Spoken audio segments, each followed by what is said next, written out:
Une Europe de l'ambition, d'une démocratie vivante. Res je lepo, da se lahko pogovarjava v maternem jeziku v Evropskem parlamentu. There are still some who blame this war not on Putin's lust for power, but on Ukraine's thirst for Borimo freedom. ne prosto za sebe. Państwo wiecie, a za Polska te, żeby Europa realizuje swoje zobowiązania wobec NATO w dwójnasób, jeśli chodzi o... Evropska? Četrt.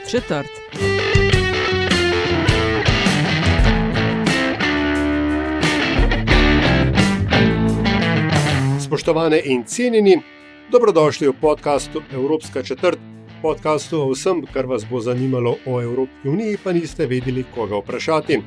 Evropsko četrt vodiva Aljaž Pengov-Bitenc in Nataša Briškin, podcast domuje na spletni postaji metinalista.si, v vašem nabiralniku pa sveža epizoda takoj, ko je na voljo. Nataša, dnevni red za danes je obsežen in ugleden z najnim eminentnim gostom, saj kakšen pa če biti, če sva v Evropski četrti, pa vendarle je treba najprej nekaj administrativnih stvari povedati. Najprej, še vedno se lahko zaželeno in dobrodošlo in pravično in spodobi se, da se naročite na zapisnik, na newsletter Metine liste, ki izhaja vsako prvo sredo v mesecu. Postopek naročanja je enostaven. Sporočite nam to ali na DM-je na raznih socialih, če najlažje pa na info@metinalista.si s pripisom rad bi se naročil ali naročila na zapisnik. In še lahko postanete tudi stric ali teta iz ozadja ali pa član oziroma članica vlade narodne enotnosti. Kaj to je? Prenovili smo sistem naročanja oziroma doniranja in podpiranja vsebin, ki jih delamo na Metini listi. Na v grobem 2 dela smo razdelili, ampak seveda je opcije neskončno odvisno tudi od vas. Vsekakor najprej hvala lepa vsem, ki že podpirate to, kar delamo na Metini listi. Tisti, ki še ne, pa mogoče o tem razmišljate, mislim, kaj je lepšega, kot končno postati to, kar ves čas poslušamo, ne? Strici iz ozadja ali pa teta iz ozadja. Če pa to ni dovolj, potem pa član oziroma članica vlade narodne enotnosti. To se mi zdi, da se kar dobro sliši. Res je, in ne samo to, ne, vse to lahko postanete za ceno bodisi enega bureka z jogurtom na mesec ali pa enega hamburgerja z, ne vem, Coca-Colo na mesec, zato da bomo vedeli, v kakšnih cenovnih rangih se pogovarjamo. In še, tisti, ki boste prvi postali člani in članice vlade narodne enotnosti, lahko seveda zbirate resorje. Tisti, ki boste prišli pa kasneje, bomo pa za vas kakšnega novega naredili. Tudi to se v tej državi da. Tako. Zdaj pa... Lepa. Resorji. Hvala. Super. Hvala. Seznam. To Mam, se pa jaz veselim. sem polhen idej. Odlično. Ampak zdaj je čas, da se midva posvetiva temam in najnemu gostu v zadnji epizodi Evropske četrti v tej sezoni. A si ziher, da je zadnja? Tega ne veva. Ne, nisem v resnici. Tema tokratne epizode je 30. obletnica genocida v Srebrenici in z najnim gostom, ki je dr. Faris Kočan z FDV-ja, bova predebatirala in to, in odziv EU, in kje smo in kam gremo, ko govorimo o vključevanju Bosne in Hercegovine v EU. Dr. Faris Kočan, živjo. Živjo. Če me spomin ne vara, ko sva si dopisovala, si zdaj v Sarajevu? Trenutno sem v Sarajevu, drži. Kako je tam? Je vroče? V Sarajevu je vedno vroče, vedno je napeto in v družbenem in političnem smislu, ampak zaenkrat deluje vse relativno mirno. Čevapi so še vedno ok. Čevapi so trenutno 14 mark, kar pomeni, da so 7 evrov in to je že kar visoka cena za Sarajevo. Nekako je Sarajevo očitno zapopadel to turistično paradigmo, ampak vprašanje pa je, kako je z domačini, ki seveda bentijo nad cenami. Aha. Dobro, pejmo na prvi paket, recimo temu tako. 11. julija bo 30 let od genocida v Srebrenici. Zdaj, o tem bi seveda lahko posneli ure in ure pogovorov. Vse, ki vas zanimajo tako še malo bolj podrobnosti o tem, kaj se je zgodilo, kdaj se je zgodilo, kakšna je bila vloga medijev, vloga šolstva in izobraževanja, vloga verskih skupnosti in tako dalje, vam priporočam, da greste na spletno stran srebrenica.si.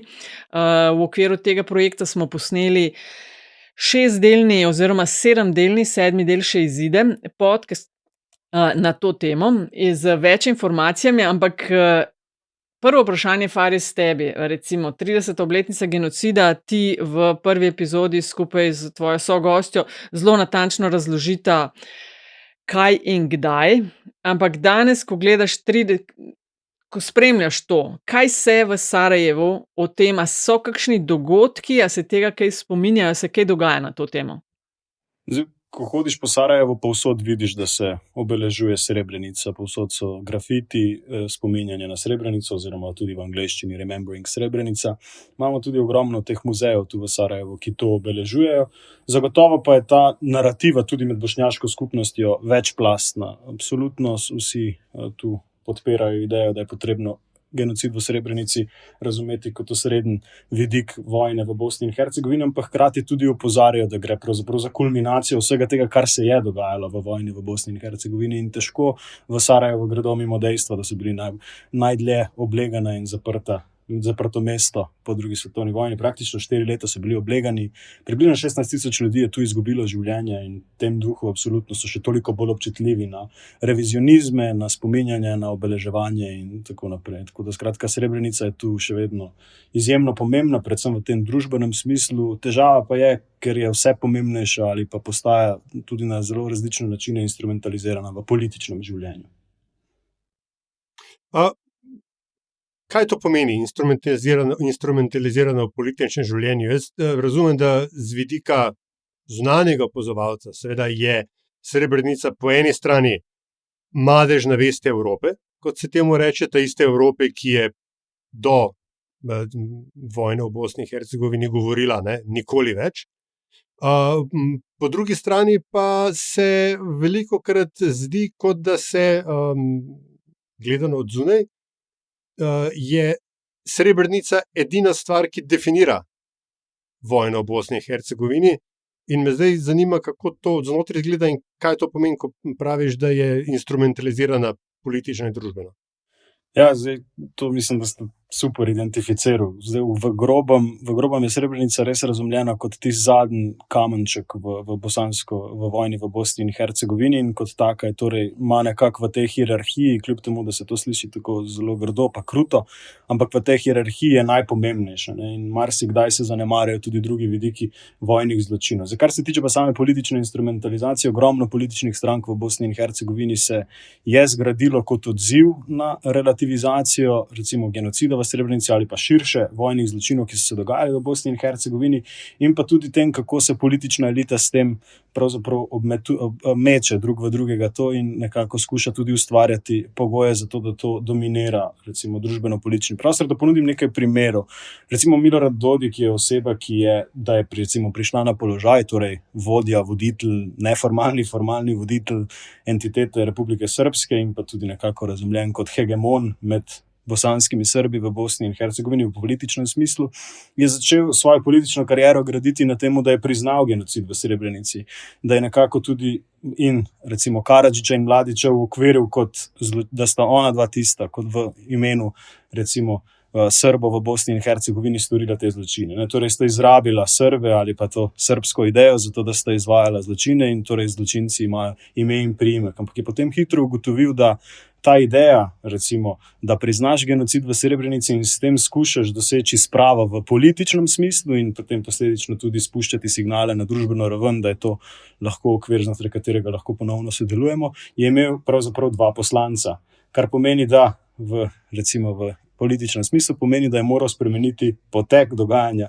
ali pa razumevanja genocida v Srebrenici. In hitro je potem ugotovil, da če želi imeti hegemonijo na desnici, jo odvzeti, torej Srpski demokratski stranki, torej stranki Radovana Karadžića, bo moral igrati na ta okvir. In s tem, ko igra ta okvir, odpira prostor za to, da se ne pogovarjajo o ničemer drugem, razen o tem, da relativizirajo ali pa relativizirajo, omalovažujejo in potvarjajo dejstva zaradi politične igre. Ne? Seveda imate skrajni primer recimo v Nemčiji in potem holokaustu, na kakšen način se politična elita socializira na način, da torej holokaust postane osrednji okvir, dajmo reči, sprave, političnega dogajanja in udejstvovanja, ampak tu v Bosni in Hercegovini pa pravzaprav je mednarodna skupnost edina ali pa edini okvir, ki bošnjaški skupnosti ali pa Bosancem in Hercegovcem, vsem tistim žrtvam daje okvir spominjanja, obeleževanja in pa razumevanja samega genocida v Srebrenici. In to potem postane zelo vidno tudi v materialnem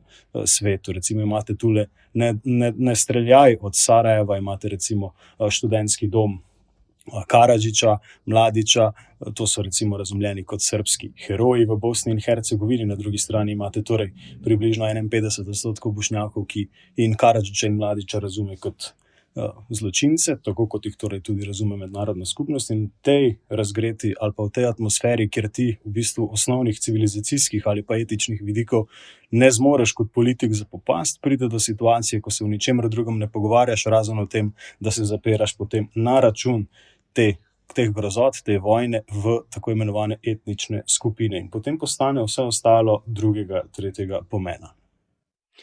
Iz gole radovednosti omenjaš to relativizacijo, ki je prisotna. Zdaj, pred časom sem potovala po Bosni, kjer je bilo, to je recimo mene presenetilo, čeprav sem o tem poslušala, ampak zelo jasno je bilo vidno, katera vas je bolj srbska, da rečem, katera bolj bošnjaška, katera bolj hrvaška. A se te delitve dogajajo tudi, ko gre, ker je pač to moderno, ko govorimo o, ne vem, politiki z leve ali pa politiki z desne. Ali je, ne vem, hrvaški del enotno tako, bošnjaški tako, srbski del pa pač spet drugo smer.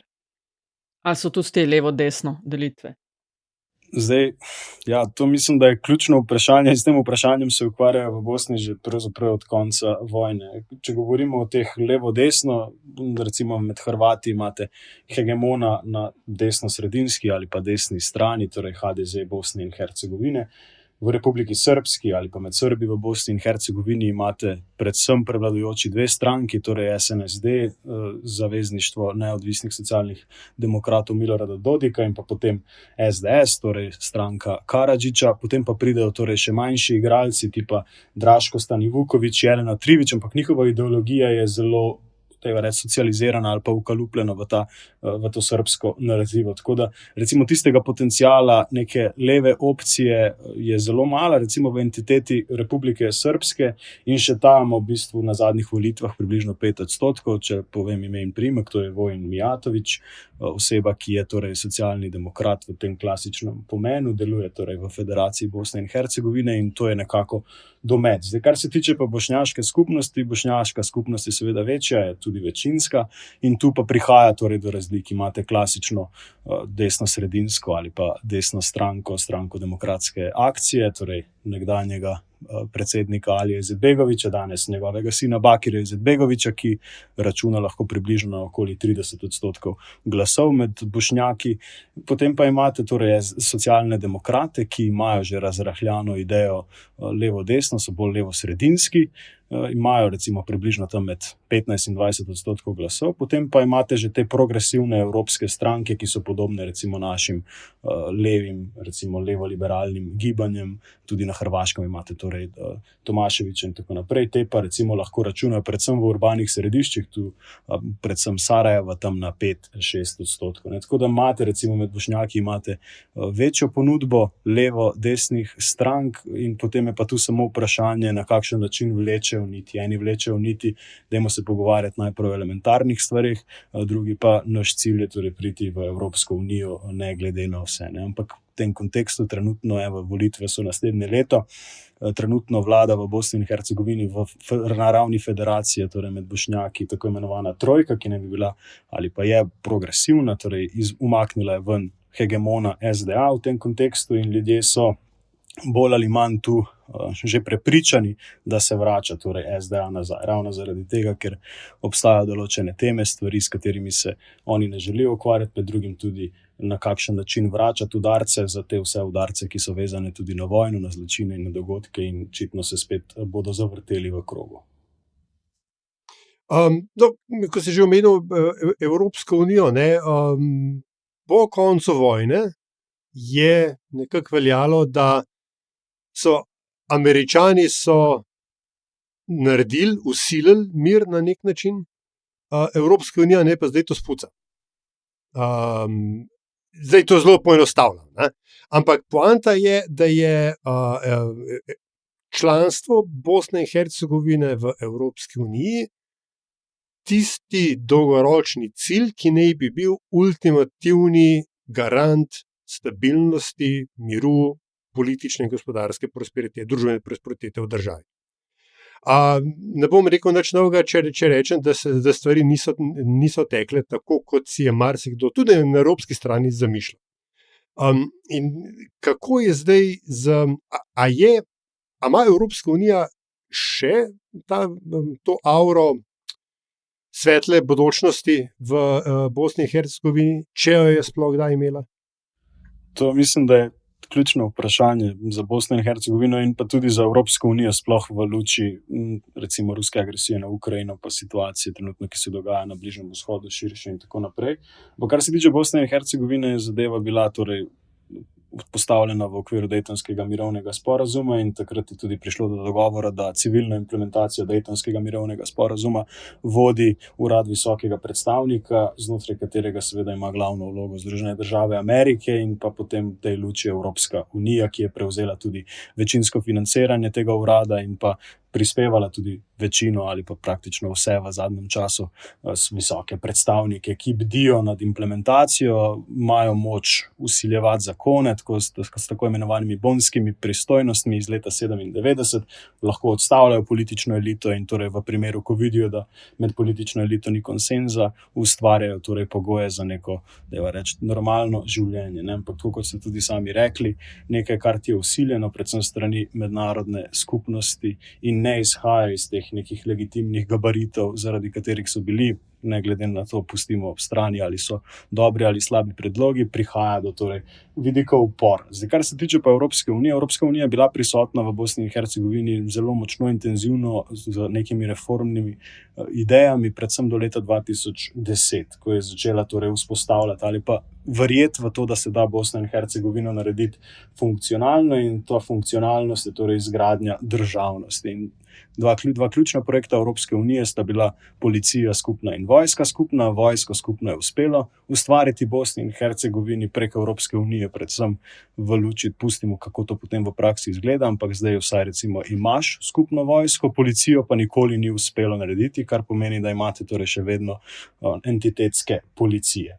Kar se tiče pa potem tretjega vidika, kjer se je Evropska unija, če sem lahko malce ciničen, polomila zobe, pa so bili tako imenovani prudski in butmirski procesi, s katerimi je želela torej ustvariti drugačno politično klimo, drugačne logike, dinamike in pa odnose med strankami, zato da se ne bi pravzaprav lahko konstantno vetirali. Obstaja tako imenovan etnični veto, kjer ti v bistvu lahko v imenu vitalnih interesov naroda v bistvu preprečiš pravzaprav katerikoli zakon, ki se sprejema na ravni Bosne in Hercegovine. In takrat je Evropska unija videla, da Dejtonske ustave ne more spremeniti na način, kot si je zaželela, in potem se seveda tudi pod pritiski lastnih, dajmo reči, izzivov, predvsem recimo finančno-ekonomska kriza, ki se je začela tam 2008-2009 in potem vse posledice od recimo begunske krize, Brexita in ostalih, enostavno ni več znala ali pa zmogla vrniti v Bosno in Hercegovino na način, kot bi bilo produktivno. In zdaj v tej odsotnosti, predvsem takrat, ko je Jean-Claude Juncker dejal, da širitve ne bo, je to nepovratno pomenilo, zato da se krepijo ti hibridni, dajva reči, nedemokratični ali pa avtokratski, če smo lahko recimo malce bolj ostra, režimi določenih oseb, ki so rekli, torej Evropska unija nam zapira vrata, dala nam je jasno vedeti, da resorja za širitev ne bo, čemu bi jaz pravzaprav sploh delal reforme, če pa lahko z nekimi kratkoročnimi vidiki boja politike kot boja za oblast funkcioniram, kot funkcioniram. In pristo to se je dogajalo vse do leta 2022, ko je Evropska unija ugotovila, da je potrebno ponovno spremeniti strategijo do regije, predvsem recimo v tem primeru Bosne in Hercegovine, in jim je dala, spregledala je vse. Bosna in Hercegovina je od tako imenovanih 14 prioritet, ki jih je postavila Evropska komisija, izpolnila do leta 2022 eno, pa je dobila to zeleno luč. Zdaj lahko se pogovarjamo o tem, ali je to produktivno ali pa ne, ampak je bil torej plod te neke širše geopolitične situacije. In tako se Evropska unija vrača, ampak hkrati pa se vrača na način, da pravzaprav legitimira režime, proti katerim se pravzaprav svojimi idejami, cilji, vrednotami bori, in pa jim daje v bistvu samo denar, zato da se lahko ustrezno konsolidirajo in ohranjajo torej ta status quo. In v Bosni in Hercegovini se pravzaprav od leta 2022 nič ni radikalno spremenilo, razen ta obtožnica oziroma proces zoper Milorada Dodika, pa še tu se vidi pravzaprav, kako Evropska unija najprej skuša ustvariti pogoje, da Bosna in Hercegovina funkcionira kot država, potem pa v tistih ključnih trenutkih se umakne. In to je v bistvu rak rana te države, ker je vedno bila kontrolirana, nadzorovana demokracija, vodena strani urada visokega predstavnika, ni zmogla razviti teh državnih zmogljivosti, kapacitet in ni sploh zmogla uokvirjati svoje lastne države, kaj si želijo te države, kaj želijo, da so te zmogljivosti in na kakšen način zadeve voditi. Tako da ja, absolutno kritičen do Evropske unije, ampak na drugi strani tudi kritičen do domače politične elite, ki je to situacijo izkoriščala samo za lastne stolčke in lastne koristi. Bom samo eno kratko podvprašanje v zvezi s tem postavila, kje so pa ljudje, če je, 20 let ali pa mogoče še več bil ta nek entuziazem EU, svetla točka in tako dalje, a so to izgubili ljudje ali še verjamejo? Govorim o ljudeh s terena, se pravi ne politikih, ne evropskih uradnikih. Za kar se tiče ljudi, lahko v bistvu dava dva okvira. Prvi je ta čisto real političen. Ljudje so obupali nad situacijo in recimo od leta 2013, ko so imeli ti zadnji cenzus, popis prebivalstva, ko ne bi bilo v državi 3,5 milijona ljudi, danes ocenjujejo, da je v državi med 2 in 2,5 milijona ljudi, kar pomeni, da se je v zadnjih 12-13 letih izselilo iz Bosne in Hercegovine iz vseh strani približno milijon ljudi, kar pomeni, da tisti, ki so bili siti čakanja, da se nekaj spremeni v Bosni in Hercegovini, že danes živijo na Dunaju, v Ljubljani, v Berlinu, kjerkoli da že. Zdaj, kar se tiče pa ljudi, ki tu ostajajo in ohranjajo in želijo ali pa vidijo Bosno in Hercegovino kot del, dajmo reči, teh evropskih ali pa evroatlantskih procesov, je pa zadeva sledeča. Torej, Direktorat za evropske integracije meri podporo projektu Evropske unije ali pa članstvo Bosne in Hercegovine v Evropski uniji in v Federaciji Bosne in Hercegovine, kjer živijo večinsko Bošnjaki in pa Hrvati, ta podpora ni sporna. Giba se med 80 in 90%. Na drugi strani pa imate entiteto Republike Srpske, ki recimo z različnimi stopnjami ne podpirajo članstva Bosne in Hercegovine v Evropski uniji. Giblje se tam med celo 46%, pa nekje vse do 53%. In recimo to je en tak vidik, ki sem ga jaz v svoji doktorski dizertaciji proučeval, kako je mogoče, da Evropska unija kot nekdo, ki prinese samo napredek in je signal za neko razvito demokratično družbo, tako zelo nezaželen okvir recimo v Republiki Srpski, zaradi tega, ker sem izhajal. Torej, če Evropska unija daje samo bombončke, strukturo, smer in tiste vrednote, za katere ne bi si prizadevali vsi na tem evropskem kontinentu, zakaj ta zadeva ne gre skozi. In v bistvu tu se spet moram nažalost vrniti k politični eliti pa signalom, ki jih politična elita ustvarja. V tem primeru je torej Milorad Dodik oziroma praktično vsa ta politična elita na desno-sredinskem ali pa desnem spektru uokvirjala Evropsko unijo kot grožnjo obstoju entitete Republike Srpske.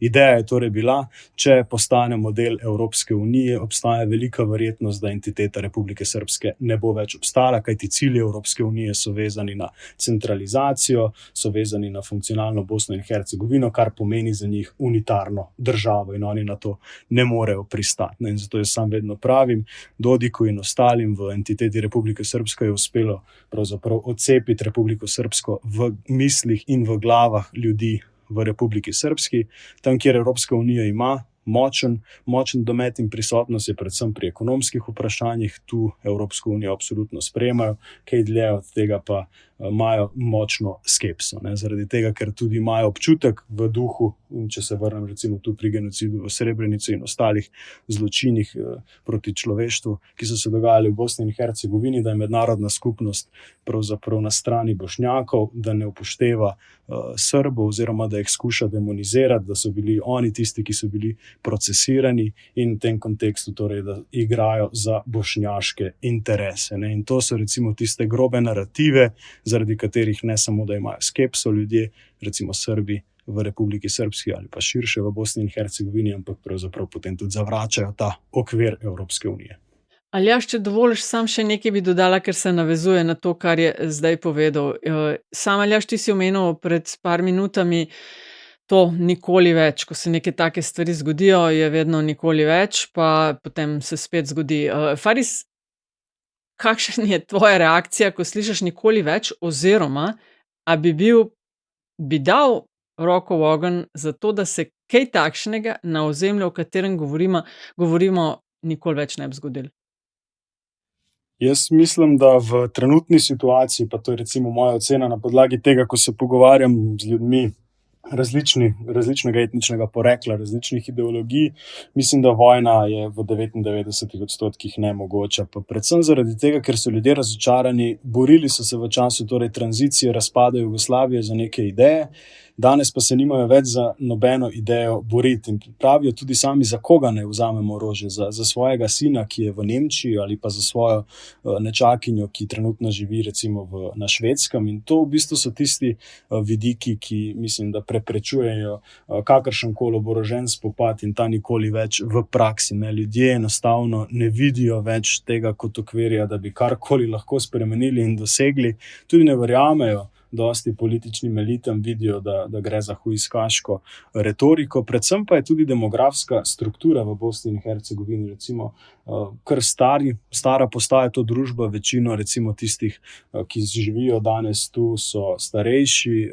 Nekateri pravijo, da je Bosna in Hercegovina postala sploh po tistih manjših središčih, manjših urbanih mestih in pa vasicah dom za ostarele. Torej, greš na Švedsko, v Slovenijo, oddelaš svoje, se upokojiš in prideš potem na stara leta sem živeti. Tako da ta nikoli več, mislim, da se strinjam, da ga bolj ali manj ne bo tu, ampak definitivno pa posledice ostajajo, predvsem v kolektivni psihi ljudi. Kajti ko ljudje vidijo recimo posnetke tankov ali pa vojske, ko vidijo ljudi, jih absolutno popade eksistenčni strah. In enako je bilo tudi recimo v primeru ruske agresije na Ukrajino. In ko je človek prestrašen, ko je človek tesnoben, takrat lahko pride do kakšnih hujših zgodb ali pa retraumatizacije družbe.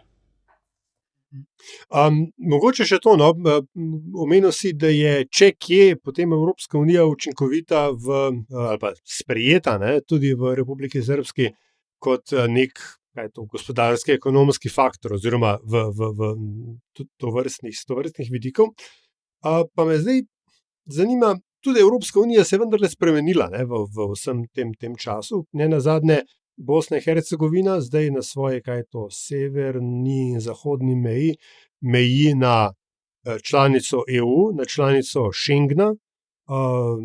Zelo verjetno, čeprav bomo videli, kako bo zares, ampak bo Črna Gora ena od prvih, če ne prva naslednja država z področja nekdanje Jugoslavije, ki bo vstopila v Evropsko unijo. Skratka, čist geografska bližina EU v odnosu do Bosne in dnevne interakcije in tako dalje so večje, so bolj intenzivne. Verjetno je to tudi ena od funkcij tega, da je se, kot praviš, toliko ljudi izselilo in pač imajo redne stike, še toliko bolj kot prej z življenjem in načinom bivanja v Evropski uniji in tako dalje. A je vendarle ideja o Evropi kot nečem oprijemljivem bolj prisotna v Bosni in Hercegovini danes, kot je bila takrat, ko se je, in namreč zdaj to zelo taka anekdota, leta 97, pa malo kasneje, sem bil na nekem tem posvetu, ker je mednarodna skupnost radijske postaje lokalne hotla nazaj zagnati. In je bilo seveda vprašanje, vedno je bilo vprašanje, kdo bo to plačal, in so vsi rekli, ja, mednarodna skupnost. In je bila mednarodna skupnost ta nek efemerni pojav, na katerega so se vsi obrnili, ko je bilo treba nekaj narediti.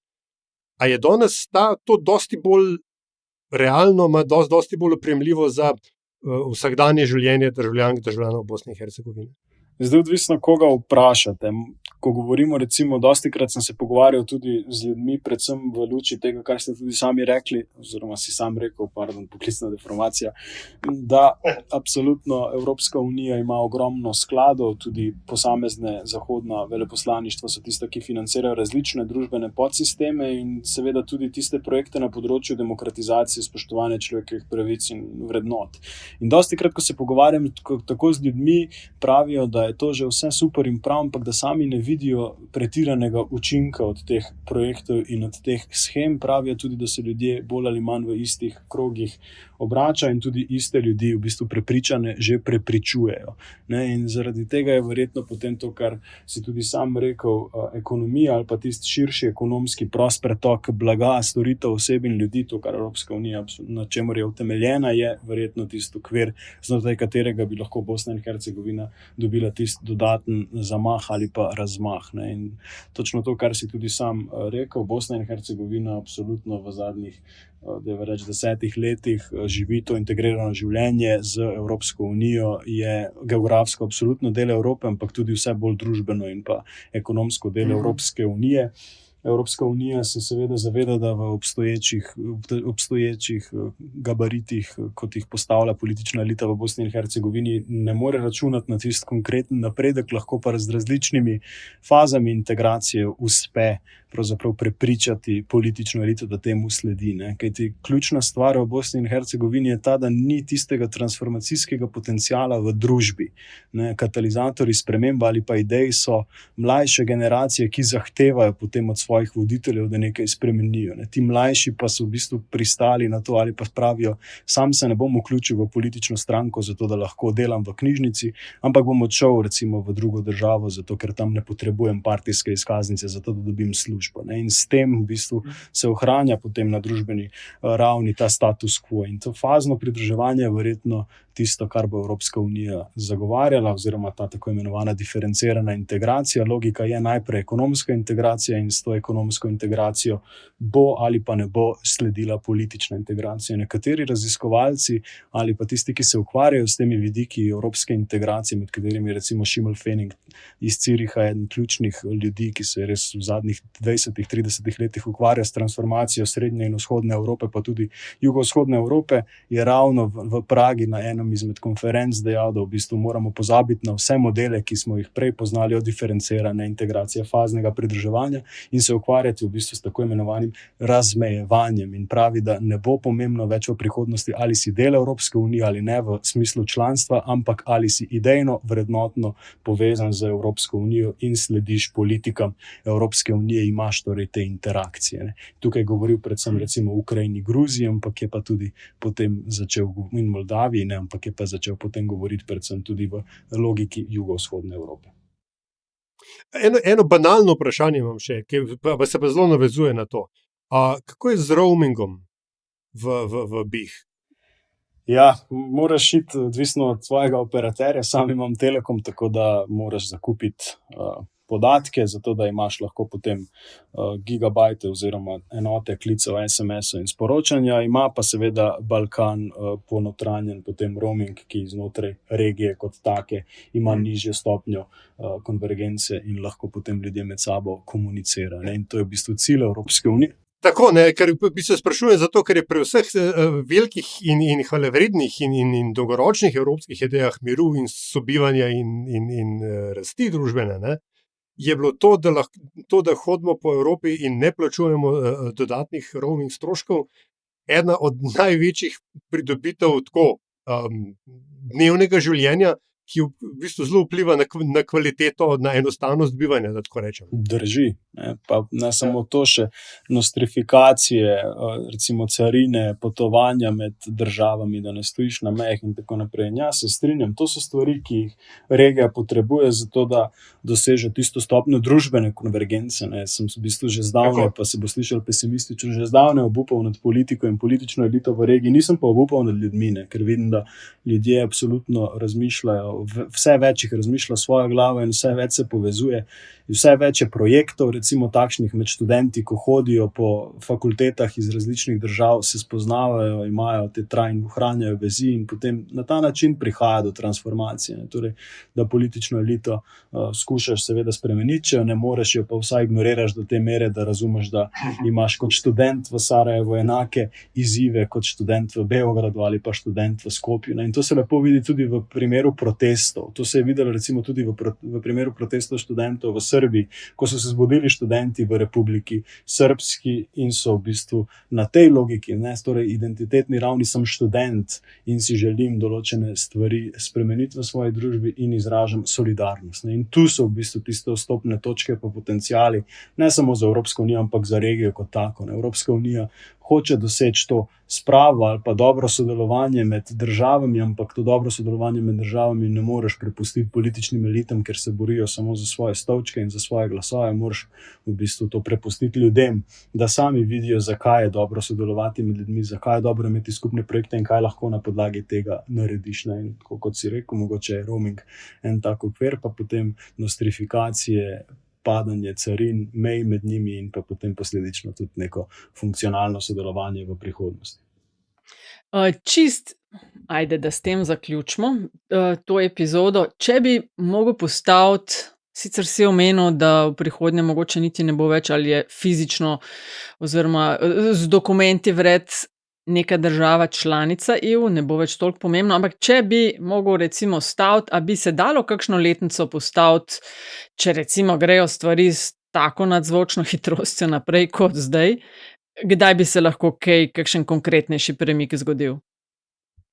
Jaz mislim, da je treba razmišljati generacijsko. Mislim, da mora še vsaj ena generacija se obrniti ljudi, torej tisti, ki so rojeni recimo po letu 2004-2005, da morajo postati polnopravni člani, če sem lahko malce ciničen, družbe, imeti službe in tako naprej, da začnejo to spreminjati. V bistvu stvari niso, vsaj tako jaz gledam, vezane na letnice, ampak so vezane na generacijsko logiko, torej da so starši tisti, ki so že neobremenjeno stopili na trg, niso zgodbičili neke zadeve ali pa prenašali hudih travm in na otroke in so otroci lahko potem relativno umirjeno ali pa relativno razbremenjeno opazovali svet, ga razumevali, ga abstrahirali in ga potem tudi osmišljali. Tako da sam bi rekel, da mora po moje še ena generacija iti skozi to, recimo ljudje, ki so stari tam danes 17-18 let, ko se bodo vključevali v družbo, mislim, da bom takrat videl drugačno regijo, ki bo dihala vsaj z nekimi polnimi pljuči in pa regijo, ki ne bo obremenjena toliko s tem, kaj je nekdo rekel, ampak zakaj je to rekel in kako je to rekel. Ne? Ker ljudje danes ne razumejo ali pa skušajo v bistvu, če pogledamo, kako se odzivajo na politično elito, odzivajo se, kaj je rekel, ne želijo pa razumeti, zakaj je to rekel in pa kako je to rekel. Ne? In to so mladi danes, ki skušajo v bistvu te tudi interese malce razdelati in pa razumeti, da je to pač enostavno samo en tak poklic ali pa boj za oblast, da oni morajo živeti s temi ljudmi na dolgi rok, sodelovati in pa biti v bistvu samo ljudje na koncu dneva. Ni za vogalom, ne, ravno. Dr. Faris Kočan, najlepša hvala za gostovanje v Evropski četrti. Hvala vam, hvala za povabilo. To je bila torej Evropska četrt. Hvala za vašo pozornost. Predlogi, mnenja zelo dobrodošli. Hvala tudi za pohvale in kritike, ki jih delite z nama, in pa hvala za investicije, ki jih namenjate razvoju in produkciji naših vsebin. Postanite teta ali strica z ozadja ali član oziroma članica vlade narodne enotnosti. Več podatkov na metinalista.si. Sicer pa je avtor glasbene podlage Peli iz podcasta Opravičujemo se za vse nevšečnosti. Če vam je vsebina všeč, bo pomagalo, da nas najde še kdo, če naj jo ocenite pri vašem izbranem podcast ponudniku. Sicer pa hvala za vašo družbo in se slišimo spet kmalu.